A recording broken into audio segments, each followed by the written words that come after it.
Good morning, Mr. Michael. Good morning, Coach Sonny. Captain of Team Benin. Yes, sir. When you guys started this race, did you see yourself in the finals? In all honesty, I wasn't thinking of the finals, if I'm being very honest. I was just thinking of taking it each step at a time because of meeting new players and trying to understand how we work. So I was just in the mindset of, okay, we take the game at a time. And with how everything started, I was actually very positive to an extent. Michael, your game you started very slow, to be honest. Yes, yes. And your first two games you were not there. But what brought that fire in you against the Edo team? The truth is, it's just the mindset of I have worked too hard to actually just how do I put it? To just let the tournament go like that and not actually showing myself. So I felt like I've worked so hard and I had to just remind myself that okay, it's just a game. I was letting the game tension and pressure just overcome my mind, and the game of basketball is mental. So I just had to get my mindset very, very, very solid. The semi-finals was mind-blowing and you were so exceptional. What happened, or what did your coach tell you? My coach was a big motivation. I knew that I could not just mess up.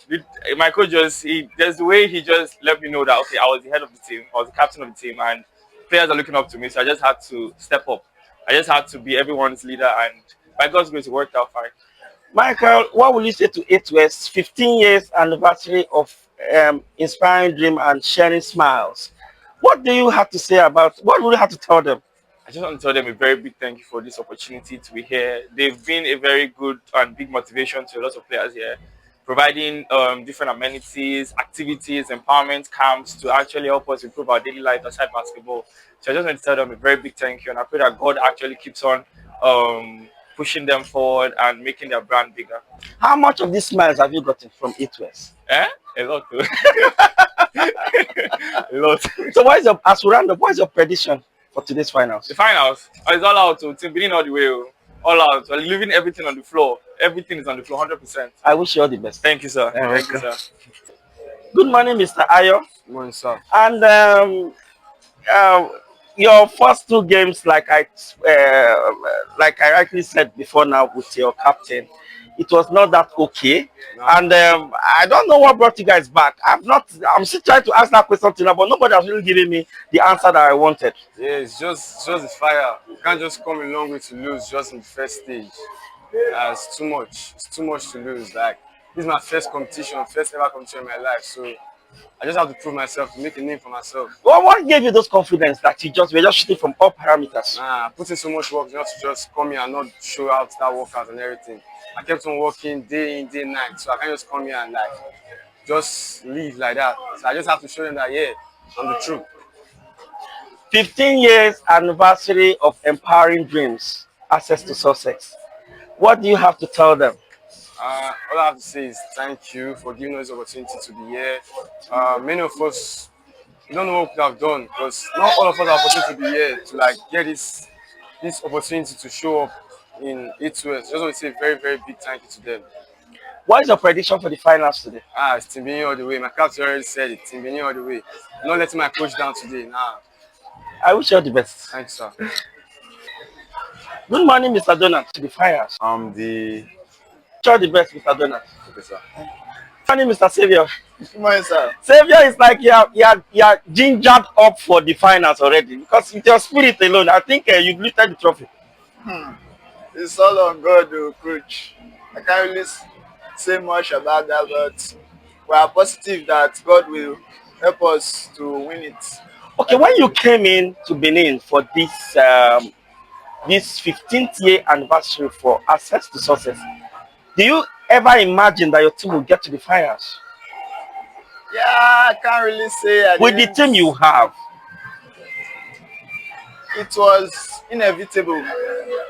Me and my teammates, we already knew that we had a very good squad. We had a competing team, a team that could, a championship team. So it's not very new to us. It's like we expected this.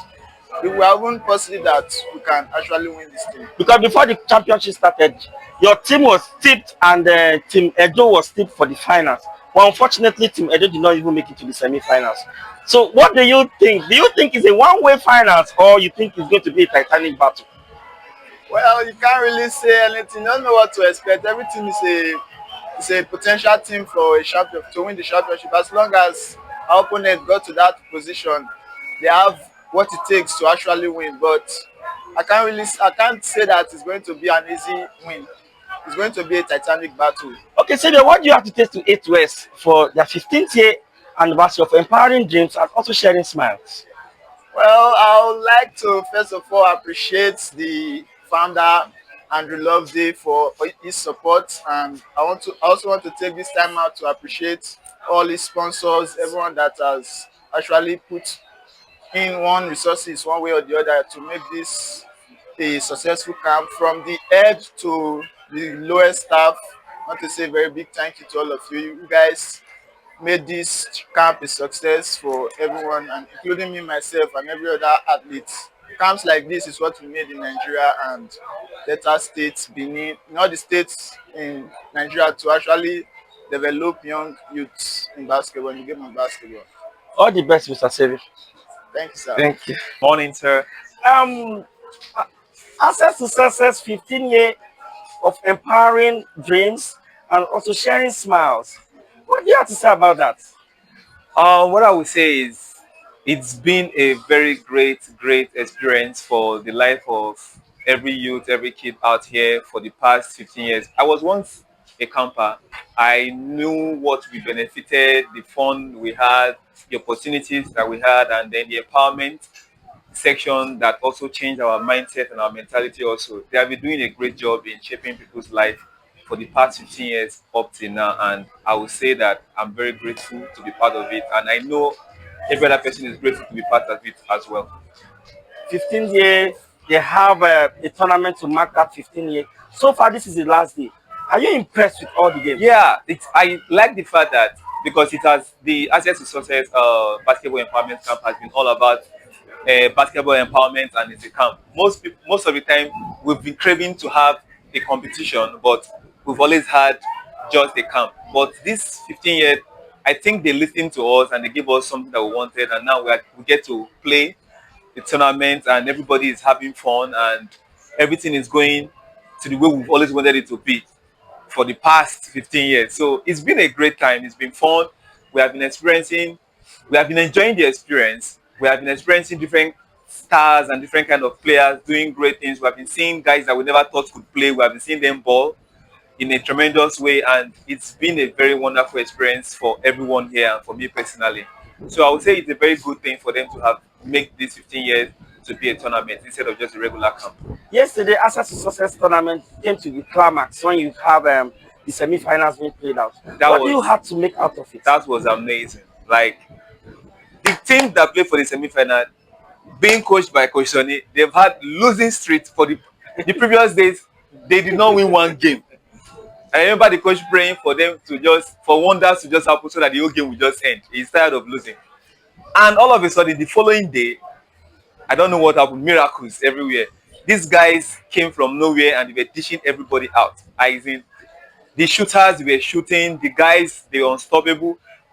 Like every other person came to watch the game. They left every other team that were playing and they came to watch how the semi-final was going, because it was so great. The energy was massive, the fun was so much, and it was a great experience entirely. So we are looking forward to today. Today is the final, and we know that every year is going to be vibe and filled with so much energy. So it's going to be an amazing experience also today. What's your prediction for the final? My prediction? My prediction is that my boys are taking it home. I have my supporting team. I have my boys playing too. There are some guys that I've worked on personally. Ayo, Desmond, and Favor. I actually submitted their name and recommended them to be part of it, and they took them in. So, and they actually proved to be awesome. They actually did not form a hand. They're actually doing great.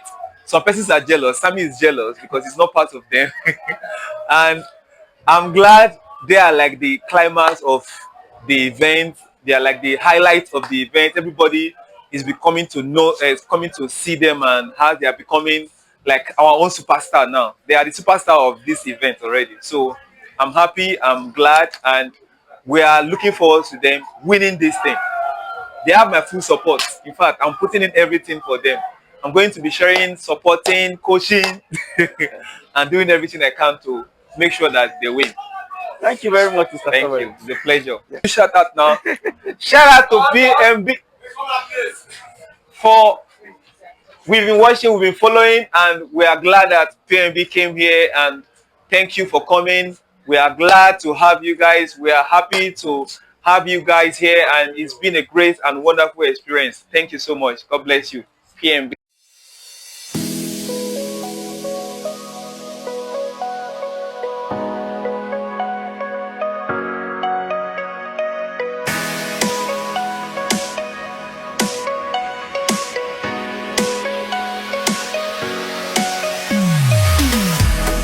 Good morning and welcome to PMB Sports Show, right here in the ancient city of Benin. My name. Good morning, welcome to P&B Sports Show.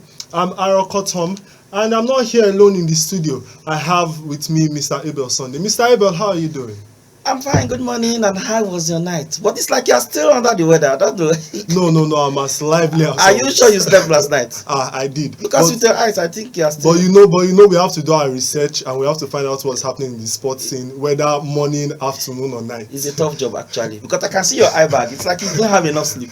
Oh, well, thank God, it was good. Fantastic. Okay. So, Mr. Abel, we just finished watching the video from A2S 15th anniversary.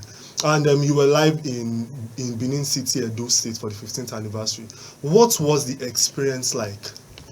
Well, Tom, I think if we could have such a camp, like probably 1 or 2 or 3 different persons come out to organize such a camp, basketball in Nigeria will really, really flourish. The reason why I said that is, this is the 15th anniversary, like you rightly said, and Andrew Love, they still pushing and going stronger and expanding. To be honest, when this thing started 2009 or so, thereabout, I stand to be corrected though, the camp wasn't like this. It started very small, and there was an incident then. I remember that time when I think they lost a camper also due to medical what. I think she was not really healthy, so she came to the camp, and from there she had to collapse, and they rushed her to UBTH, and from there the whole thing, I think she passed on there. So so since then they started doing this. Okay, we have to get your consent, fill a form, and like that, and so on and so forth. But you will believe that you will not believe that over the years, A2S have their scholars.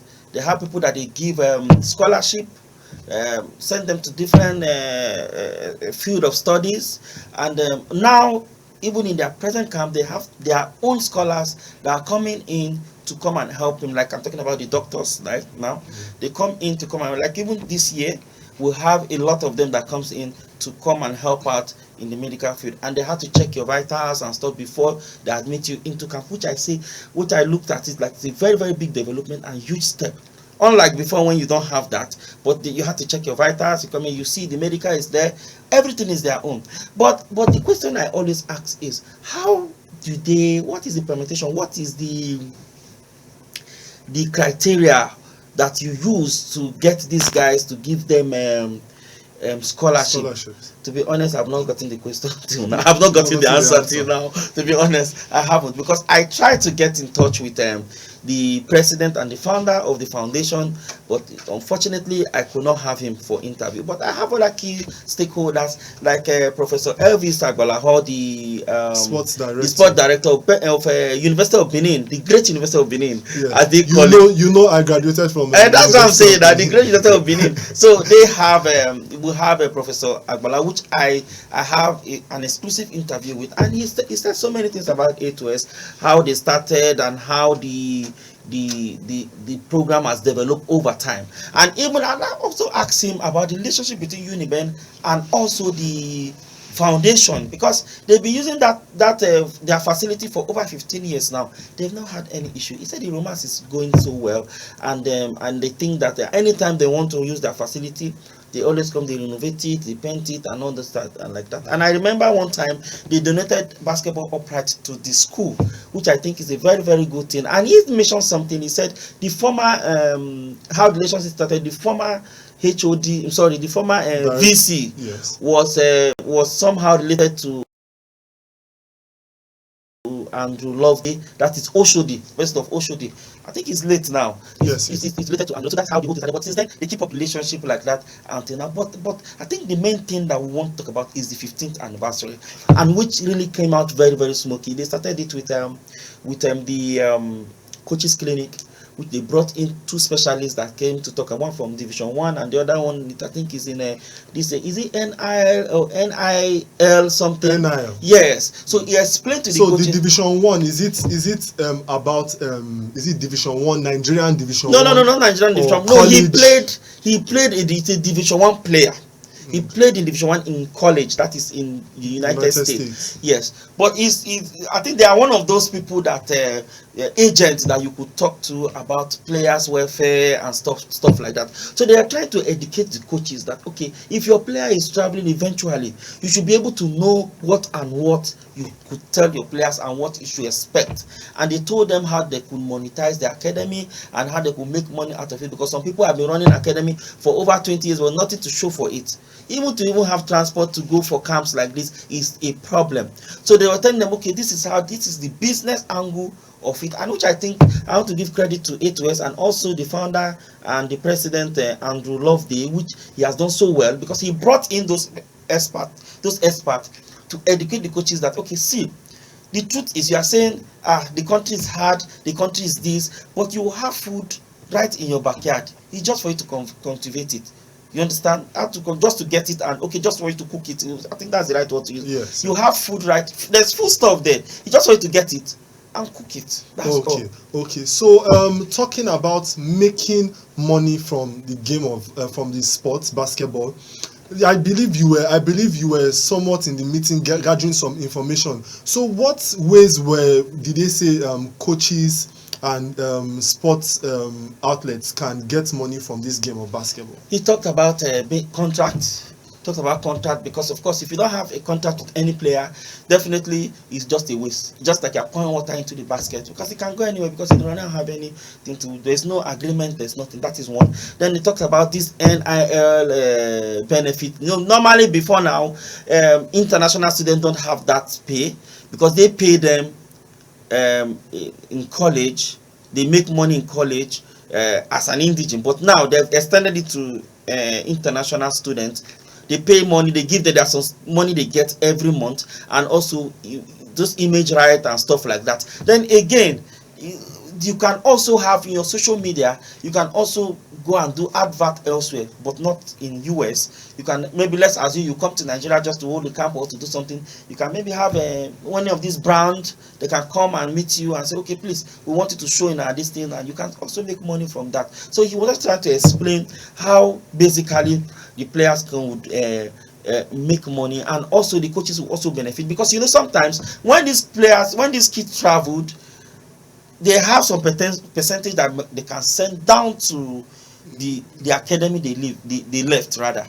And I think I could remember vividly when I was watching our sister station, I think it's channels also, and somebody was talking about, this agent was talking about how players move from Nigerian football, from Nigerian clubs abroad, and if there's some money that they used to send, FIFA will send to them, to the club. Do you understand? So, but if you don't do a proper documentation with the MPFL yes, and the Nigerian Football Federation, then a proper documentation with FIFA, if anything is lacking there, you will not get that money. The money will just hook somewhere. Do you understand? So I think it's similar thing they are trying to translate into the basketball space. Okay, that's lovely. A2S, they've been having a pattern for the past 15 years, which is you come for your empowerment, you learn the basics of basketball, you learn the fundamentals of basketball, till the camp ends. But this time they did something different, which was they had a championship this time where different states came. We had the likes of Benin, we had the likes of Edo. Edo had a team, Benin on its own had a team, Delta State had a team. So just give us an insight of what's really happened and in that championship and how they came about. Okay, A2S normally is a camp, and it's a camp of his own, is of his kind. Let me put it that way, because I've not seen that anywhere. They have a camp where they teach fundamentals of the game. Then they also have, after that, they also have the section where they empower the kids. It's not only basketball. This is, you have to acquire skills or education, any of those things. You just have to acquire it and merge it together, because it goes hand to hand. It's good, it goes like that, hand to hand. So you cannot just single-handedly just focus on basketball and not develop yourself outside Basketball. outside basketball. So you must do that, and you must try to see how you could merge them and see them they move simultaneously. Do you understand? So that is the ideology of the Access to Success basketball camp Okay. in recent years. But this 15th anniversary, because they wanted to celebrate their 15th anniversary, they decided to organize a tournament, and for everybody to have inclusion in it. Because normally what they do, they just give coaches forms and just bring them, split the teams there. But they just wanted to have inclusion and say, okay, what we'll do, we'll pick coaches from the southwest, we'll pick them from the south, we'll pick coaches from, like that, from different geopolitical zones. Then they will now get and pick players that are from that area. You get. Then because Edo have two teams, because Edo is the host, so Edo was opportune to have two teams. So they have one team Edo and they have one team Benin. But Team Edo was stronger, and everybody feel that, okay, Team Edo, in fact Team Edo was one of the favorite to win the championship, and the Delta team, they were the favorite to win the championship. But things happens when the game started, and it wasn't business as usual. And so that's how, but it got to the climax. I remember I gave that report live that day. That was on Wednesday or so. It came to the climax when after they seeded the teams, the last, you can imagine, Benin finished last. So they seeded them against the first. Now, so you mean in the groupings, Team Benin came last? Yes, what they did, because they wanted to seed the teams. So everybody played. So you see your strength, and they seed you from first to eighth. Because 8 teams. So the first team will play the 8th team. The second team will play the 7th team. The 5th team will play the 6th team. While the 5th team will play the 4th team. So that's how it's been seeded. So what they did was, okay, what happened actually was Edo, Team Benin lost their 2 games, so they finished last. Wow. So they seeded them 8, and Edo won their 2 games and they finished first. So they now seeded them to play for the next round, which is like the quarter-final game. Okay, so in the quarter-final game, I heard that the team that came last, which was Team Benin, they created a large upset by winning, I think, Team Edo. Yes. And they ended up moving to the finals, after the semi-finals, moving to the finals. So first of all, what was the atmosphere when Team Benin won and moved up to the finals after coming second? Then secondly, what does this say about the game of basketball?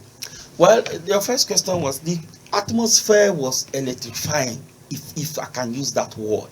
Or if I have any other word to use, I think I will use it, because you could just see, explosive. You could just see and nobody expected. But they had a soft spot for the Team Benin, because they looked at them like, oh, this is a team that is struggling. That kind of pity that the team that is struggling, and everybody just have this how will I call it, this, should I say, sympathy yes, for the team, and everybody be sentimental about the team. They just giving them moral support they can do it.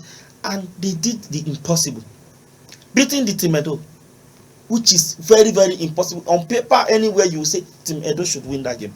And they came out stronger, and they won that game with, I think, 3 or 4 points. They won that game with 4 points. Then they move on, they pick up that momentum, they move to the semi-finals, and they dismantle the A2S Giants, the guys from Lagos.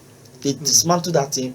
I think they beat them like 14 points, which is unbelievable. That match was going simultaneously against with the other semi-finals, but everybody left the other semi-final to come and watch the Edo and the Team Benin versus the A2S Giants, which was so explosive. Even I think at a point the coach of the A2S Giants got the technical foul to tell you how tense the game was.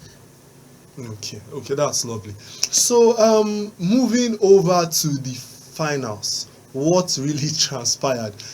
Because I heard, is it Team Delta that Team Delta won in the finals. Team But Delta was named what really happened? Davidson Wildcat. That is their name. The Oh, boys okay. from Delta. It was Davidson Wildcat. So Davidson Wildcat, I think the game, the truth is, the Benin boys really fired on, and they have the backing of the crowd. You could see the indoor was fully packed. They have the backing of the crowd, and the first 2 quarters they were flying.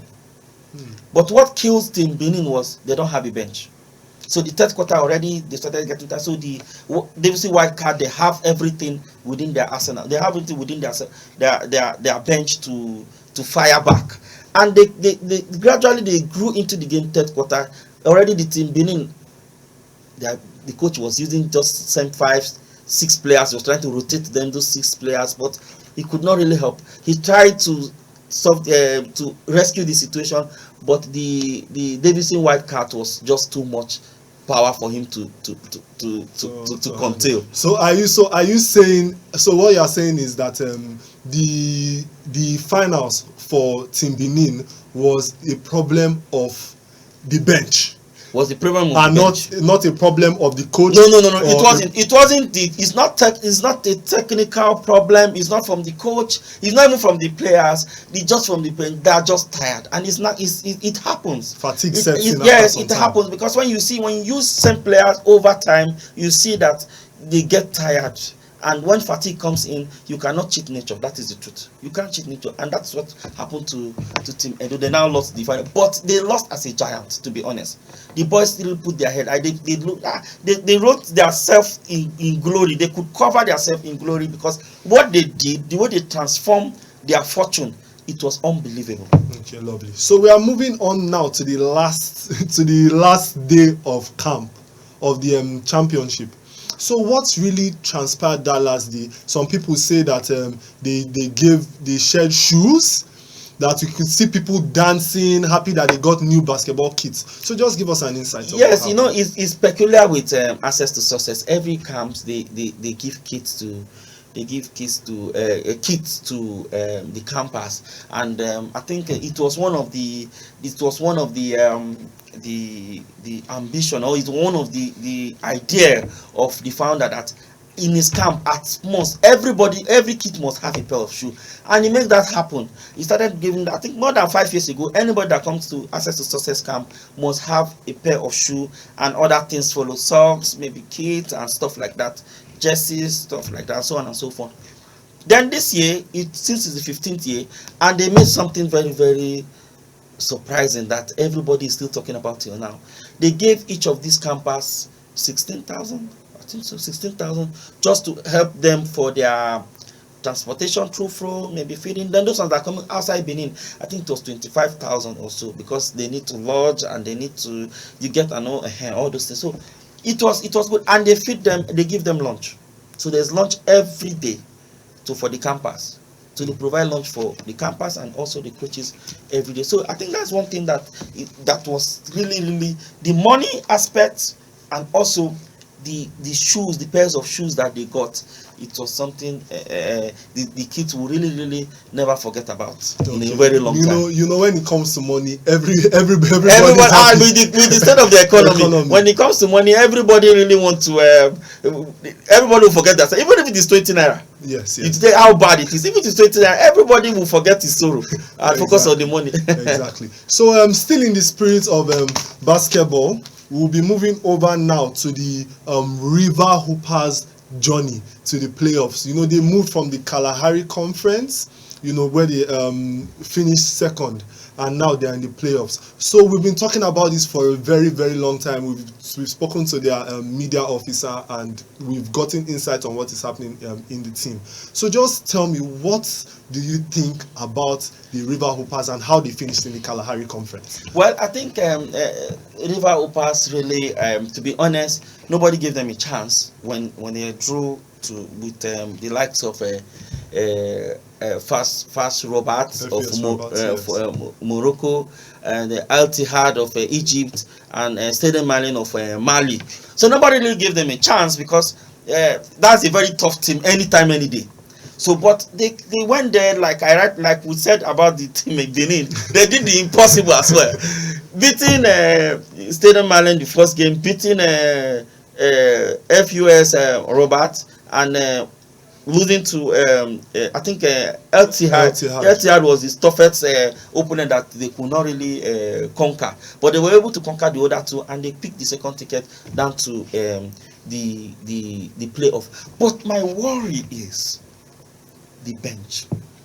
Coach Ego is a very good coach. He's a very experienced coach. There's no two ways about it. You could see how he managed his game. He knows how to manage game. Even if you watch the last game against I think it's FU, is it FU or Stadium Malian? Stadium Malian, yes. Yes, you see how he managed that game. I think he was down to some point and now no, I think it's FUS Robert that he played in the last yeah game. the second leg, and you know he was down till last quarter. He now came up. Even when the players were not really not performing, he was trying to see how he could rotate, and somehow he was able to manage those games and see how he could come out and scoop out a result from it. I think he won that game at the end with 9 points or thereabout.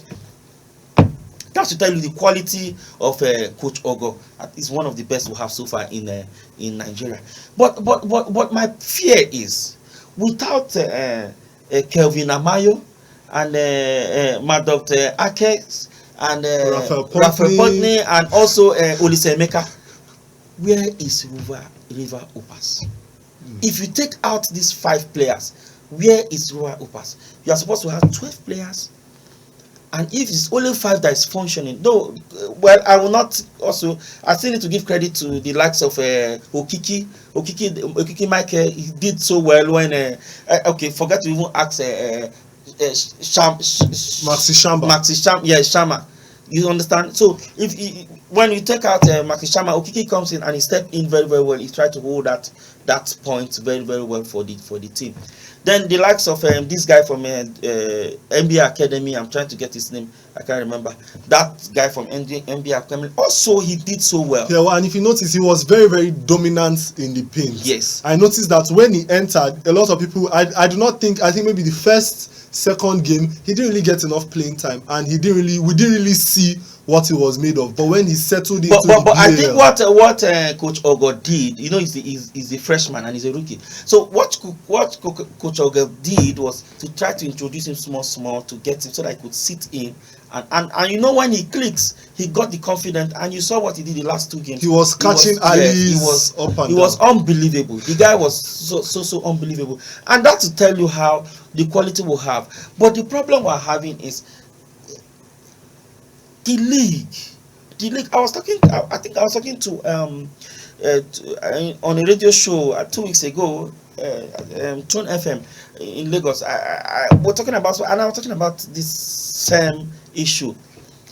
I don't know, but maybe I'm not there, because there's this saying that says don't criticize a pain you've not felt. Yes, he who wears the shoe knows where it pinches. And again, so I don't want to say about so much about the MBBF, because I'm not there. I'm not even their council, so I don't know what they are passing through. I don't know how they sought for funds or how they sought for sponsorship.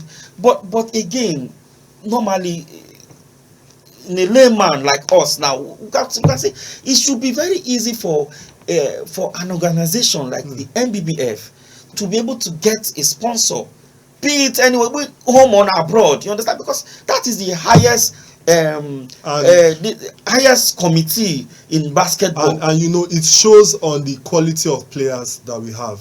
Because if you notice back to in the Kalahari conference, River Hoopers did not really use a lot of their home base. Yes, players. and it tells them that, and that is what even really, if you see that the second leg is now so difficult for them, because they read the team, they understand them. Look, okay, this is the set of players they use. You could remember even against FUS Robert, the second leg, Kevin Amayo could not drop points till even last quarter. They make sure they stop him. So somebody that is dropping a double. You understand? 21 points. He's usually a powerhouse when it comes to scoring. So they saw him and they knew that, okay, if we can take away some point from him, this team will not be able to get to this place. If we can take, it was last quarter they started scoring, that he got up to 16 points, and be 14 points at that game. But first two third quarter they did it so well, they stopped him from scoring and they frustrated him so well, and he could not score. So you could imagine, you understand. Now go down to the likes of Abel, Ofia, you go to the likes of Coco, Anthony that comes in once in a while, the captain Bucci or something, who again there in that team. So you see that they comes in once in a while, but the impact is not there. The impact is not really felt like that. Unlike when you see Madok Eke, you see that he's doing Raphael see how he. But if you look at Abel, Abel, you notice that I always talk about it. I've always been an advocate for him. If you notice, if you are looking at Abel, I noticed that every moment Abel had on the basketball court. I remember the first when I saw him, there was a game he played. He played the last quarter. In less than 6 minutes or thereabout, he had about 8 points. And you are saying that okay, you have an Okiki, you have an Abel. I believe that these are players that should be used more often to rest maybe some of the players in some of these international players that we have. So what is your opinion on Abel? What's your opinion on the way Abel has played and the way he has carried himself? Even I think in the Kalahari conference, he was the face of the Kalahari conference. So He's the poster boy. So just imagine the poster boy sitting on the bench. What does that say about being a poster boy? Well, to be honest, I would not want to say much about that, because for him to be on the bench, the coach have a better reason to explain that. You understand? For him to be on the bench, the coach have a better reason to explain that, because nobody knows why he's up. Because with that quality, I remember we interviewed Coach Ogo on this show. That was sometime last year when they won the league, and I was asking, why is it that Abel did not play that well? He said he's a good player anytime, any day, and he's a young guy that is coming in on his debut. He can give you anything, anytime, and he's a very good shooter. And you rightly said that when he comes, a few times he comes on, but he dropped 8 points already. So for him to be on the bench, probably the coach is trying to see how something, or maybe it's a disciplinary something. I don't know. I'm just saying maybe something transpired, because I will not see any reason why he will be on the bench, and for someone, even when they have a very good lead, sometimes he's still on the bench. Okay. So I'm a fan of the River Hoopers, and I believe that once they travel to South Africa for the playoffs, we'll be wearing their merch. I have my shirt already. My shirt is there. I don't know about you. I've ordered for my shirt. So when they go to South Africa, I'm going to put on my Hoopers shirt. So I don't know what you are going to be wearing. Maybe we'll just go to Wholesale Market and customize for you. I'll customize one for me. That would be amazing. So right now we are going to be going on a short break, and when we come back, we'll be talking about the Champions League semi-finals between Arsenal and PSG, which was yesterday. So sit tight, grab your popcorn, because P&B Sport will be right back.